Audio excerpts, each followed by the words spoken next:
क्यों 85% horror stories एक creepy पुराने घर से शुरू होती है? शायद इसीलिए क्योंकि ये घर अपने आप में एक कैरेक्टर होते हैं जिनकी दीवारों में अनगिनत कहानियां छुपी होती हैं।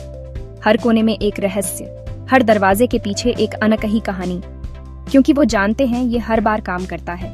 एक पुराना घर जिसकी दीवारें समय के साथ दरक चुकी हैं और जिनके पीछे छुपे हैं अनगिनत रहस्य। लीना को हमेशा उसकी दादी के घर के सेलर डोर के बारे में चेतावनी दी जाती थी। उसकी दादी ने उसे बार बार बताया था कि उस दरवाजे के पीछे कुछ ऐसा है जिसे कभी नहीं छेड़ना चाहिए। ये पुराना, भारी और ताला लगा हुआ था। ताले पर जंग लग चुका था और दरवाजा ऐसा लगता था जैसे सदियों से किसी ने उसे खोला ही नहीं हो। इसे कभी मत खोलना, उसकी दादी ने कांपती हुई आवाज में कहा था। उसकी आंखों में एक अजीब सी चमक थी, जैसे वो कुछ छुपा रही हो। लेकिन एक तूफानी रात, बाहर हवा जोर जोर से चल रही थी और उसकी क्यूरियोसिटी उस पर हावी हो गई। बाहर की तेज हवाओं ने घर को हिलाकर रख दिया था और लीना का मन उस रहस्यमयी दरवाजे की ओर खींचने लगा। घर चरमरा रहा था जब लीना ने जंग लगे ताले को खोला और दरवाजा खींचा।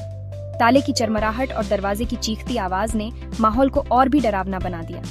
एक सीलन भरी, फफूंदी वाली गंध नीचे के अंधेरे से ऊपर आई। ऐसा लगा जैसे सदियों की धूल और नमी ने उस जगह को अपनी गिरफ्त में ले लिया हो। वो हिचकिचाई, फिर एक सावधानी से कदम नीचे रखा।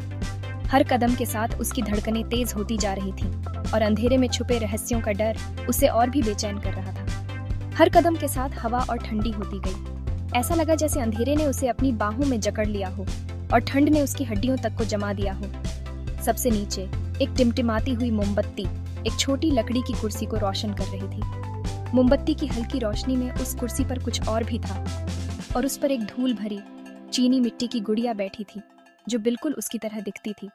गुड़िया की आंखें अजीब सी चमक रही थीं, जैसे वो लीना को घूर रही हो। उसका दिल जोर से धड़क रहा था जब उसने हाथ बढ़ाया। उसकी उंगलियां कांप रही थीं और उसके मन में एक अजीब सा डर था।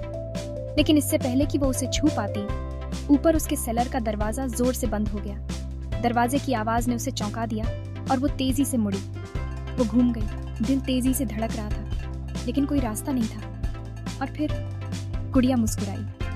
उसकी मुस्कान में एक अजीब सी भयावहता थी, जैसे वो कुछ कहना चाहती हो। कभी कभी क्यूरियोसिटी सिर्फ बिल्ली को ही नहीं मारती, ये इंसानों को भी खतरनाक स्थितियों में डाल सकती है। ये मॉन्स्टर्स को अंदर बुलाती है, अंधेरे में छुपे हुए डरावने साए जो हमारे सबसे बुरे सपनों को हकीकत में बदल सकते हैं। तो अगली बार जब आपको अननोन एक्सप्लोर करने का मन करे तो लीना को याद रखना। उसकी कहानी एक चेतावनी है, एक सबक है, और उस दरवाजे को खोलने से पहले 2 बार सोचना, क्योंकि कुछ दरवाजे ऐसे होते हैं जिन्हें कभी नहीं खोलना चाहिए।